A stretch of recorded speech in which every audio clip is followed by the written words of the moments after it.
FC Custody of Bees Advancy Day. Today, we make a web-based research in which we are to write about population, economy and resources, political geography and cultural life found in Europe, Africa, North and South America, Australia or Oceania and Asia. We chose only one country on each continent except for the Philippines, while North America should be a state. Next is we make a Venn diagram of the different countries in the different continents in terms of their population, economy and resources, political geography, and cultural life. We do compare and contrast the different countries in the world. Now, in terms of population, first is Germany. The current population of Germany is 84,296,021 as of Thursday. Next is South Africa. They have 60,742,107 as of Friday, June 3, 2022. Next, the current population of Mexico is 131,525,885 as of Friday also. Next is New Zealand,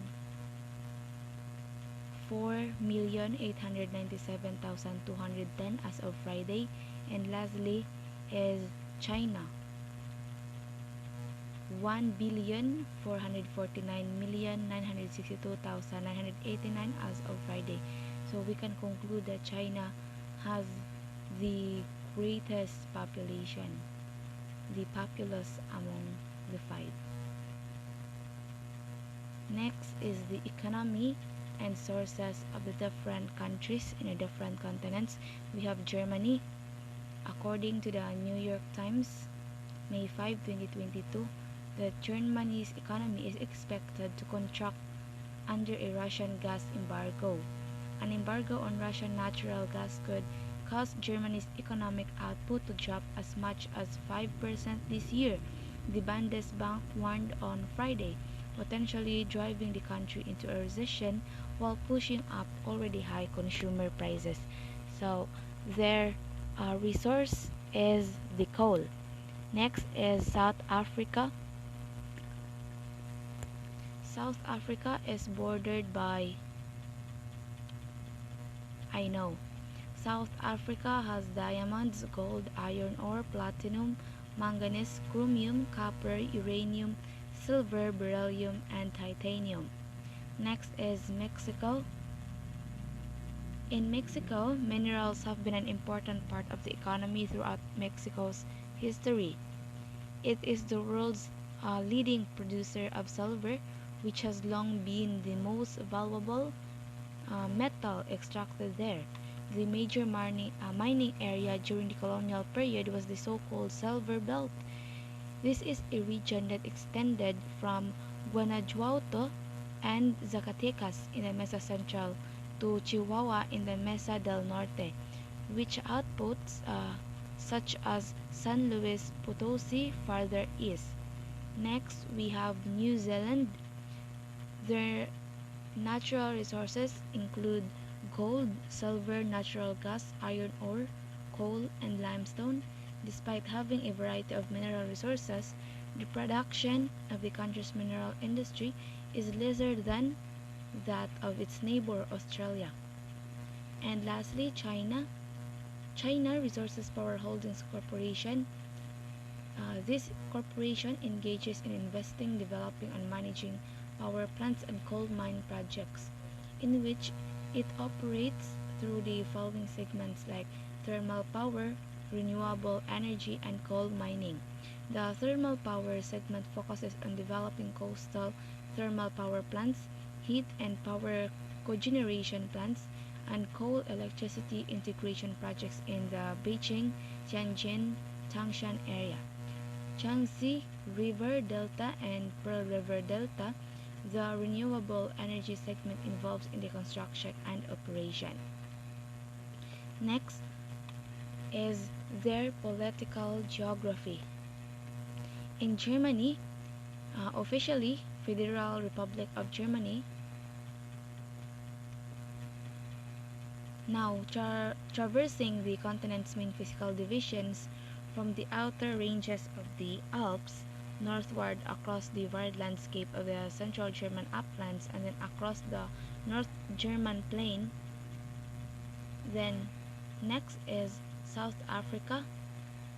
South Africa is bordered by Namibia to the northwest, by Botswana and Zimbabwe to the north, and by Mozambique and Swaziland to the northeast and east.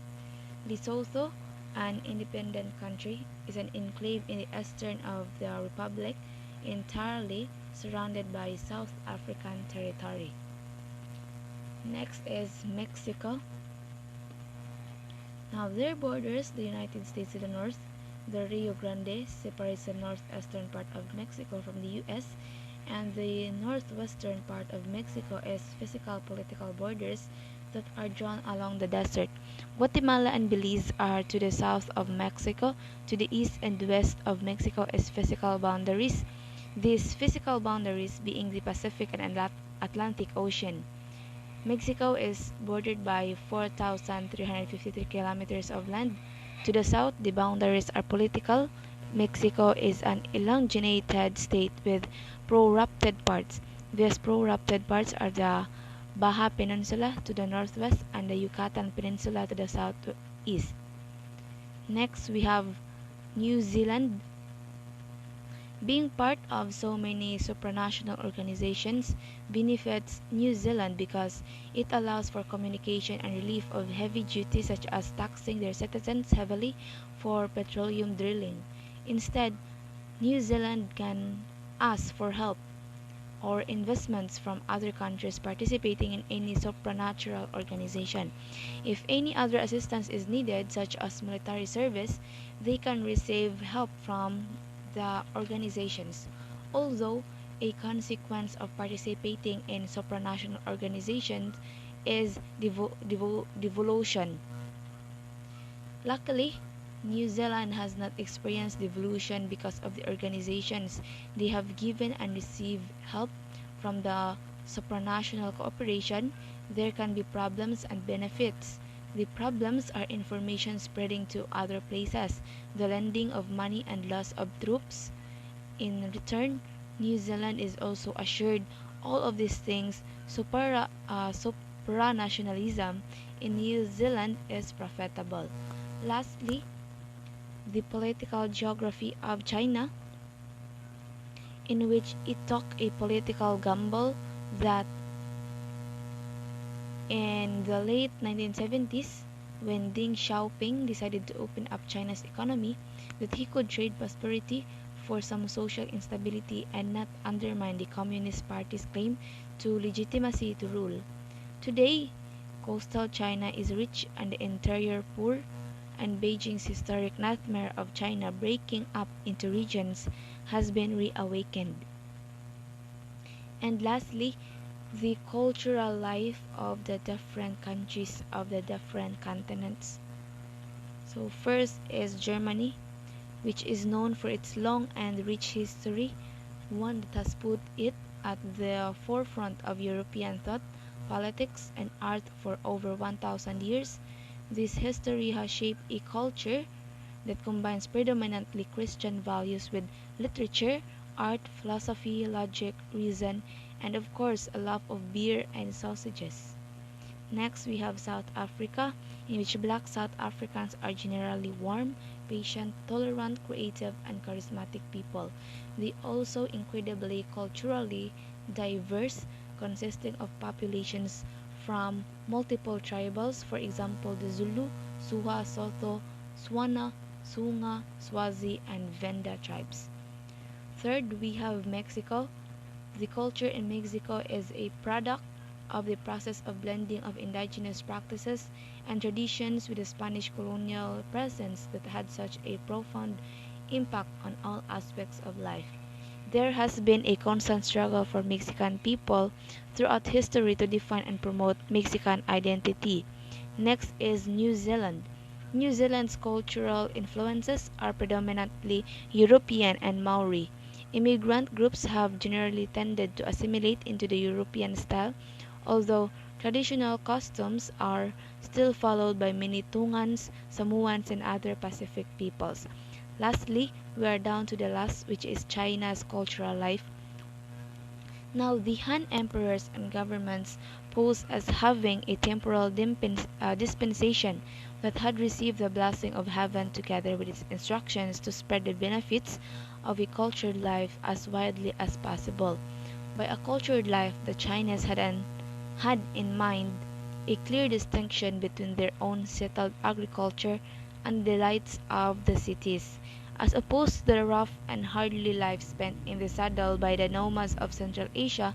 The growth of Han government both depended on and encouraged the development of literary accomplishment, scholastic competence, religious activity, scientific discovery, and technological achievement.